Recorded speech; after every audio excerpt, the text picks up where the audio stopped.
वाहन अपघात झाल्यानंतर कोणत्या महत्त्वाच्या गोष्टी लक्षात ठेवल्या पाहिजेत हे आपण जाणून घेणार आहोत। रस्त्यावरती वाहनांचा अपघात झाल्यानंतर सर्वात आधी ज्या वाहनांचा अपघात झाला आहे त्या वाहनांचा क्रमांक व अपघात झालेली माहिती ही आपल्या वाहनांच्या इन्शुरन्स कंपनीला 24 तासाच्या आत कळवणे आवश्यक आहे। कारण जर अपघाताची खबर इन्शुरन्स कंपनीला उशिरा दिली तर इन्शुरन्स कंपनी क्लेम न करण्याची शक्यता असते।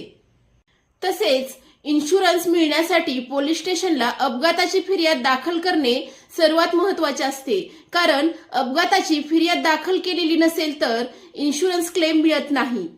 तसेच मोटर वाहनामध्ये अपघात झाल्यानंतर त्या अपघातामधील जखमी व मृत व्यक्तींना नुकसान भरपाई मिळण्यासाठी सुद्धा पोलीस स्टेशनला दिलेली फिर्याद ही आवश्यक असते। ती कोर्टामध्ये पुरावा म्हणून